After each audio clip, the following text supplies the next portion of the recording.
Makanya sekarang banyak kecolongan, banyak orang alim di daerahnya, tapi dia istilahnya sekarang di Menara Gading. Tahu-tahu di kampung-kampung pedalamannya diserang aliran sing aneh-aneh. Karena ini tidak punya utusan untuk meluruskan ahli sunnah apa? Nah inti dari cerita Yasin itu begini, Allah menceritakan pada kekasihnya yaitu kanjeng Nabi Muhammad SAW bahwa di antara metode dakwah itu kirim utusan.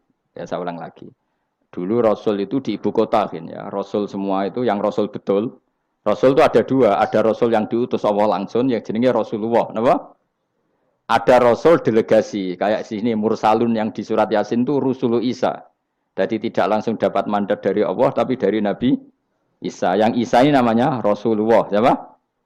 Lah yang utusannya Isa jenis Al Mursalun, tapi Rusulu Isa. Jadi utusannya Nabi itu menunjukkan ini makanya kita sering kecolongan gara-gara itu. Sekarang tuh banyak kiai sentral yang nggak punya apa ustadz ya atau kiai binaan di kampung-kampung. Makanya sekarang banyak kecolongan, banyak orang alim di daerahnya tapi dia istilahnya sekarang di Menara Gading. Tahu-tahu di kampung-kampung pedalamannya diserang aliran sing aneh-aneh. Karena ini tidak punya utusan untuk meluruskan ahli sunnah apa?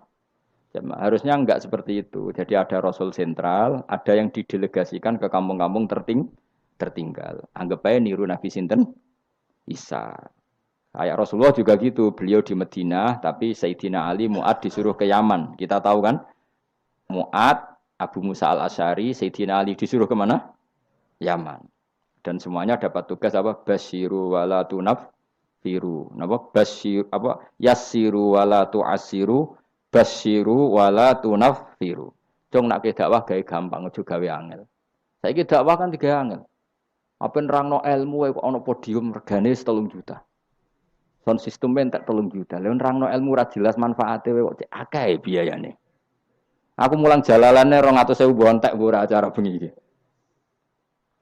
Pokok ilmu digawe gampang, apa nerangno ilmu cek repote. Tapi ra nyindir, biasa wae ora usah tersinggung. Apa nerangno ae. Lho tapi nak niati siar ki monggo, tapi aja niati ngaji ora kasil. Niati ngaji wis ngene iki, butuh ngaji wis. Saya berkali-kali ngaji ya seperti ini. Karena ajarannya apa? Yasiru wala tu'asiru. Gawe gampang. Gawe gampang nerangnone ya gampang, hitope ya gampang, masyarakate ya digawe gampang, sing penting ora dosa. Sing penting mboten apa? Riyen Kanjeng Nabi pengen ngaji kadang sahabat ya do turu nang masjid. Kadang Nabi nak kesuwen mbek ngenteni ya turu. Aku pengen nyontoh mbek selawatan kok dinyek kubu sebelah. Mana ada dalilnya kalau sebelum sholat pujian. Kok ditakoki hadisnya malah repot kabeh. Tapi nak ana wong muni Nabi ku ora dinteni sahabat ning masjid ku keliru. Dhisik sahabat do ngenteni Nabi. Tapi aku ora roh, iku pujian ta ora ya ora roh. Aku ora direkamane. Lah iki senane takok ada hadisnya enggak? Padahal nak ana hadisnya ya ora iso maca. Iku tuwenang pede ta kok subhanallah zaman akhir ta apa. Yang jelas sahabat itu ngenteni. Nah gara-gara ngenteni itu keturun. Rai-rai ngene iki nak ngenteni kan keturun. Mulane nak ditakok, dongane iku ngaji apa? Dongane ngaji bismika Allahumma ahya bismika wa amut. Iku dongane ngaji. Ana sing protes, "Nek dongane tiyang turu, Pak." Ya iya nak ngaji iku turu. Mulane takoki dongane ngaji apa? Bismika Allahumma ahya wa bismika wa amut. Mergo agar ngaji turu. Tapi ini kisah nyata. Ono wong alim mubalek ngomong ngono protes. Pak Yai, saya ini orang alim, banyak apal hadis. Gimana? Tidur pengajian itu sunat. Wah kaget gini, wah wong alim tenan. Wong alim tenan, wong kanca kula, sing protes kanca kula alim. Ya tak warai dhisik, saiki pinter wis. Protes.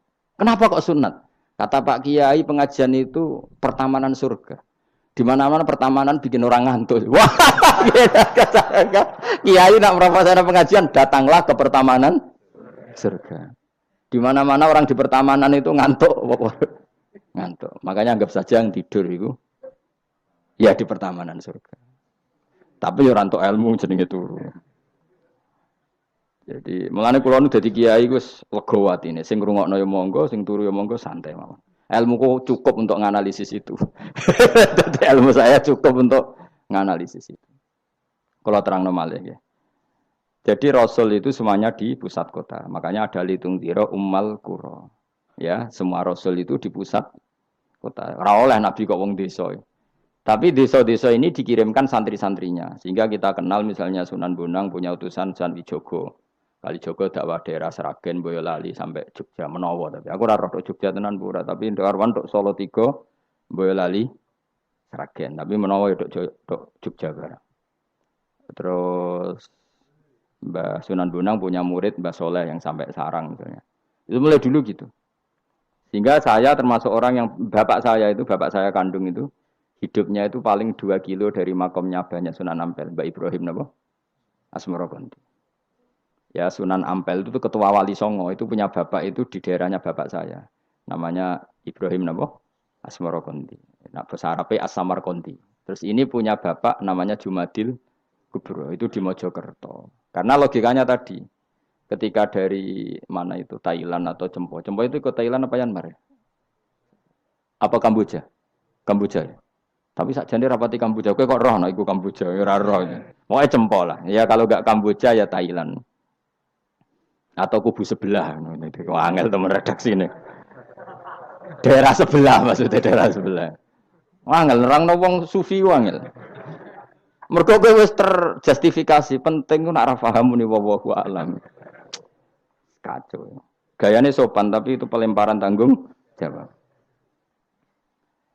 Nah, dugaannya para sejarawan, saya termasuk yakin yang versi ini kan beberapa sejarawan itu kan macam-macam. Ono sing nulis buku profesi, biasanya rapati paham. Umpamanya nulis itu profesi bentuk royalti. Ono sing kiai alim paham sejarah tapi mau nulis wedi ra ikhlas. Biasanya nulis itu untuk golek duit. Ono sing ora nulis ya ora paham koyo kowe, penting seneng kiai. Iku makame ya dhuwur.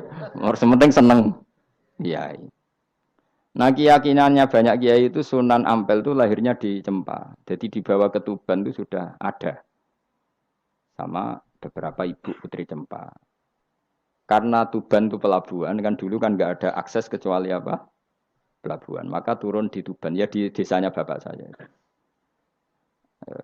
Makanya keluarga besar saya itu dulu ya masih keren lah secara silsilah. Nah, maksudnya intisab ya, entah intisab gen maupun intisab nopo belajar. Intisab ada dua, ada gen, ada apa? Belajar. Nah, sama intisab nasab maupun intisab sabab. Ini penting saya utarakan. Hingga orang yang tidak nasab pun untuk barokah kanjeng Nabi Muhammad sallallahu alaihi wasallam, yaitu tadi karena kullu nasabin wasababin mungqatiun yaumal qiyamah illa nasabi wasababi. Jadi wong sing wis gagal nasab ngene iki iku iso intisab Nabi lewat nasab sebab, yaitu napa warasatul ilm apa? Warasatul ilm. Jadi kowe sekali ra alim wis taqabbalallahu minna minkum taqabbal ya karim. Habib ora, ye ora, Gus ora, alim ora, sapa? Muhibbin, pecinta, penggemar. Kayak slang itu kayak ana penggemar itu. Nah, karena bapaknya Ibrahim Asmorokondi itu wali itu kan ya orang alim. Makanya dia ke Mojokerto. Karena tradisinya wali itu ngikuti Nabi, syaratnya Nabi dakwah itu di pusat kota. Zaman itu pusat kota Nusantara kan Mojokerto, karena di situ ada apa? Majapahit. Jadi secara logika masuk akal kalau Mbah Jumadil Kubro itu makomnya di Mojokerto karena untuk mencari pusat kota. Paham ya? Jadi ini saya setuju dengan versi itu karena coro hitungan-hitungan alim itu masuk akal. Paham napa? Singgah di Tuban karena pelabuhan, milih Mojokerto karena pusat kota. Karena semua nabi itu litung ziro, ummal qura, wa man haulaha. Nah, kemudian para nabi ini karena sentral di daerahnya, beliau untuk ke pelosok-pelosok kirim utusan. Itu disebut arsalna ilaihimus. Nah, utusan minimal 2 karena biar ada temannya. Ono konco ngrumpi, konco rembukan. Nah, dhewean kan repot. Nah, 2 ini kemudian ditambahkan 1. Fa'azzazna bisalis. Terus sunnah keempat, biasanya dalam proses dakwah itu dibenci banyak masyarakat. Kemudian Allah selalu bikin 1-2 orang yang mau iman dari kampung situ. Ya, dalam konteks ini Habib An-Najjar disebut wajah min aqsal madinati rajulu yas'a. Jadi polanya Allah ini akan terulang terus. Kalau kamu di dakwah di desa binaan maka yang nolak banyak, tapi selalu ada 1-2 yang menerima kamu. Nah ini yang awal 1-2 menerima kamu insya Allah awal dari kebaikan segalanya. asal kamu sabar. Dan itu harus dilatih. Dimulainya dari mana? Ya dakwah ilallah walillah. Tapi kalau motifnya sudah uang, akhirnya kita repot. Daerah ini prospek karena ngerti HE kiai. Daerah ini ora prospek ora roh HE. Akhirnya sing ora prospek udah mek sugihan di ritual sing kejawen sing cara zahir sirik dijauhi para kiai. Bareng diserang kubu sebelah kene bengok. Nah kelakuan kok ngono iku apa-apaan, paham ya? Jadi kita ini sudah salah kaprah. Jadi dakwah itu ning daerah prospek ekonomi maksudnya. Tapi ora gelem dakwah ning daerah bina. Lho kula gak ada cerita niki demi napa? Demi kebenaran kula ungkapno. Di Pasuruan itu ada desa namanya Cowek. Itu dulu bapak ke sana itu pakai truk power. Truk power. Itu kampung situ riyen abangan. Saat ini termasuk menjadi kampung terbanyak hafidnya. Terbanyak hafidnya. Itu sekarang saya teruskan sudah jadi kampung yang maju itu hafid terbanyak termasuk terbanyak itu di situ. Itu dulu bapak ke situ numpak truk power, nah truk power iso munggah. Sama masih ingat kecilnya dijak ke sana. Terus sekarang yang dulu dibina bapak saya sudah diputu. Sekarang saya teruskan. Saya masih dakwah di sana. Kadang ya doawan ke saya. Us keren.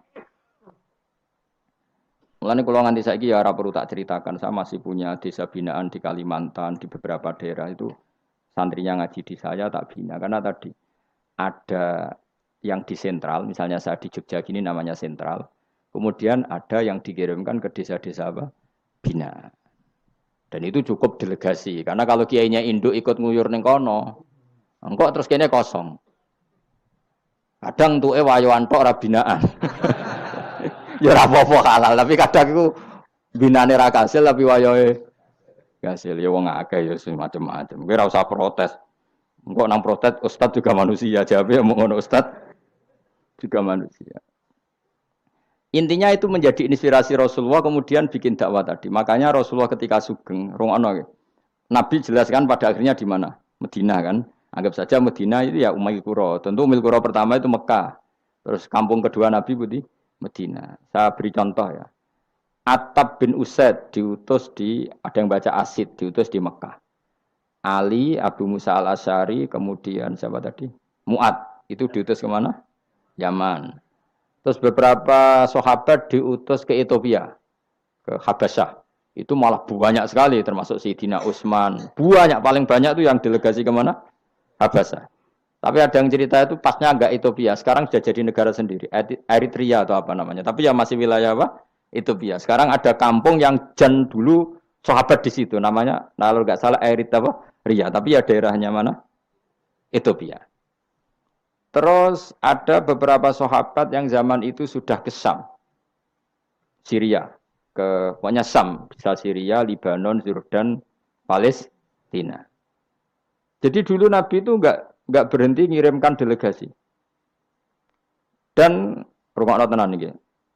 Dan delegasi ini Nabi kalau ditanya, lalu bima danakdi ya Rasulullah. Lalu ketika saya ada dekat jenengan, kalau ada orang tanya hukum itu saya pakai apa? Kata Nabi ya bi kitabillah, kamu panduannya ya kitabullah. Kalau ndak fa bi sunnati Rasulillah. Kalau ndak al-khikil asbah bil asbah wan nadhir bin nadhir. Ya mirip-miripkan lah, yang mirip ya mirip, yang mirip ya mirip. Sehingga Imam Suyuti itu punya kitab namanya Al-Asbah wan Nadhair. Jadi cari kemiripannya. Apa? Misalnya begini, rungokno tenan. Hukum itu kan mesti ada master. Ya, kalau kamu menjadi pakar fikih itu hukum itu mesti ada master. Master ini kemudian menelurkan furu'. Nah, furu' ini kalau dalam fikih disebut hadal hukmu mufarra'un ala kadza. Hukum ini dicabangkan ngikuti indukan ini. Misalnya begini, rungokno awas ya. Tak latih ahli fikih. Ini kan sawal-sawal kan sudah mangan toh. Nah, wingi Ramadan goblok kan alasannya ramangan. Senajan to ya alasan aslinya ya asli, cuma kan dia alasan apa? Sawal kan semangat. Rungokno ya. Misalnya hukum begini. Tak warai. Engkok ketara ke pinter ta ora? Mergo aku jek berharap ke pinter. Ana wong iku njimak bojone ning wulan Ramadan. Rino. Napa? Rino. Hukumnya piye? Njimak bojo ning Ramadan hukumnya batal ora? Batal. Pinter pinter separuh lah. Kemudian jimak bojo ning wulan Ramadan itu hukumannya berat. Yaitu kafaronya selain kodok harus merdekakan Udah atau puasa 2 bulan berturut-turut. Kalau ndak memberi makan orang 60 orang miskin, satu miskin untuk orang satu mut. Pokoknya berat hukumannya. Disebut fidak kubro. Rungokno ya. Lalu menurut Imam Syafi'i, pelanggaran dengan sanksi seberat itu adalah hanya untuk jima. Sehingga kalau kamu batal lewat makan, ya tidak kena hukuman seberat itu karena makan tidak jima, jima ya tidak makan. Cara cangkem elek wis suwe bah nang jima ra makan, makan ra jima. Cara cangkem elek. Mergo jima dianggap terlalu seru, meskipun halal dianggap seru. Cek kurang ajar ya poso-poso batal demi jima bojone. Ya tentu ini contoh bojo ayu, bojo elek wis ora kepikiran. Ya coba bayangno mosok lho Gus, ngempet sedina ra kowe bojomu elek dadi ra bayangno. Kowe kok coba bayangno ambek awakmu to. Iki bayangno iku wong Arab mangane daging, ke mangane mendoan. Mendoan tempe kamane? Apa sing tahu apa badem yo? Tahu susur terus apa? Jadah terong yo mesti subhanallah. Ora iso dikiyasno. Wis mangane mendoan bojone elek ora ngarah kecelakaan ngono. Iku bayangno wong Arab mangane daging bojone. Ayo. Wes Mustafa khusulah cara wong Arab sing ayu bangir ngono. Wes ora ngarah iso ngempet tak jamin.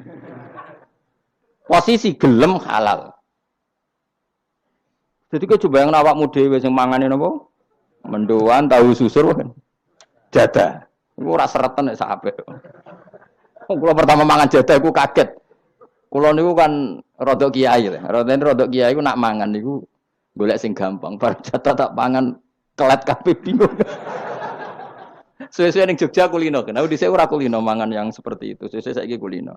Alhamdulillah ora tau keleleden. Pertama keleleden. Aneh cara daerah kula kan apa? Aneh. Pomene jenenge jadah kok elek temen. Kira apa maknane jadah?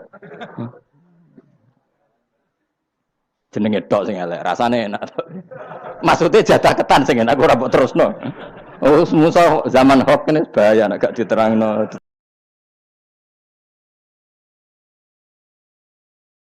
Betul.